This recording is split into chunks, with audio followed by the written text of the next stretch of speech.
ल तपाईहरुले हेर्न सक्नुहुन्छ यहाँ मकै यसरी यसरी लडाएको छ हेर्न सक्नुहुन्छ यसरी भाँचेको छ मकै यसरी हेर्न सक्नुहुन्छ यसरी बाटोमा यसरी भाँचेको छ। अब यो हुन लागिसकेको मकै हैन।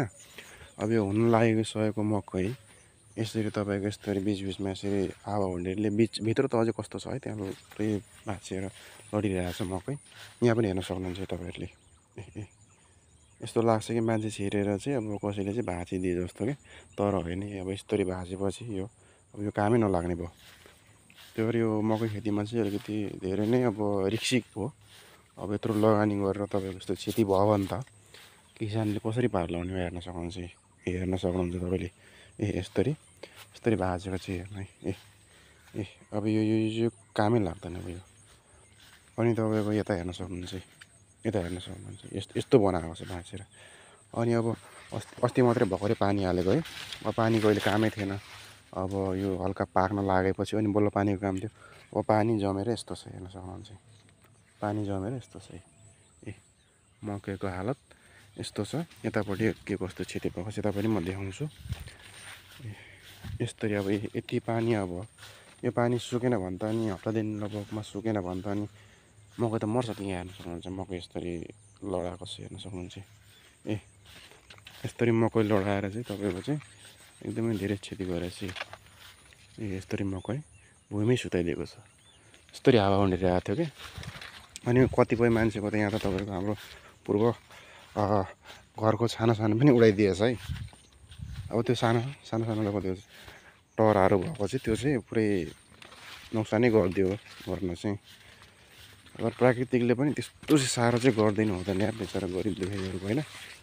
एकछाक खान उनीहरूलाई गाह्रो हुन्छ।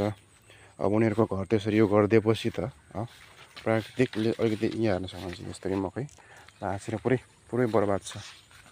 अनि यहाँ यसरी पानी काटेर चाहिँ तपाईको चाहिँ मान्छेले चाहिँ मकै बचाउनको लागि अब म यहाँ चाहिँ कताबाट निस्क्यौँ। अब यत्रो मकैबारी छ अनि यहाँ त एक्लै हिँड्न पनि कस्तो डर मर्दो हुन्छ के। हामी छोरो मान्छेलाई यस्तो डर हुन्छ भने तपाईको छोरी मान्छेलाई चाहिँ कस्तो डर हुन्छ होला है। हामी छोरो मान्छेलाई पनि डर छ नि हौ। खै कतै फेरि लगेर फेरि त्यो निलो ड्रम फेरि थाहा होला नि इन्डियाको घटना निलो ड्रम भन्ने। अब बहुत डेन्जर हुन्छ त फेरि हेर्न सक्नुहुन्छ यसरी लगाएर। यो अलिबाट निस्किन्छ कि निस्किँदैन हौ। यहीँबाट निस्किदिनु पर्यो जे पऱ्यो पर्ला। हामी पनि मर्दको छोरा हो डराइँदैन। यसरी मकै लडाएको छ यसरी। अनि यो मकैको फेरि पातले फेरि कम्ता धार हुँदैन त हौ। चटचट हात लान्छ त। मकै हेर्नु न यस्तो राम्रो भएको छ है।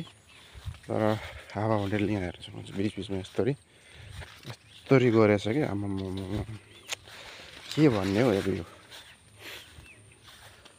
जतिले हेर्दै हुन्छ मेरो युट्युब सबैजनाले सब्सक्राइब गरिदिनु होला अनि सेयर पनि गरिदिनु। म चाहिँ नयाँ ब्लगर हो। त्यस्तो अहिले एडिटिङ गर्नलाई चाहिँ मलाई चाहिँ मसँग चाहिँ त्यस्तो योहरू छैन। मोबाइलले नै गर्छु। मोबाइल अलिक टाइम लाग्छ र हुँदैन पनि। पछिको दिनमा गएर चाहिँ तपाईको साथ सपोर्टले चाहिँ ल्यापटप किन्न सक्यो भने चाहिँ अब किनेर मात्रै पनि हुँदैन एडिटिङ गर्न सिक्नु पनि पर्ने हुन्छ। त्यो एडिटिङ चाहिँ मलाई ल्यापटपबाट चाहिँ आउँदैन मोबाइलबाट चाहिँ म गर्छु है। मोबाइलबाट चाहिँ एकदम टाइम लाग्छ क्या। तपाईको चाहिँ एउटा भिडियो यो गर्नलाई कम्तीमा 2-3 घन्टा लाग्छ एडिटिङ गर्न। अब म्युजिक हाल्नु पर्यो तपाईको के जाति हाल्दै गर्दा 2-3 घन्टै लाग्छ। ल यहाँबाट म निस्केँ। अब यहाँबाट चाहिँ म चाहिँ गाउँतिर छिरेँ है त अब ल सी यू अब नेक्स्ट भिडियोमा।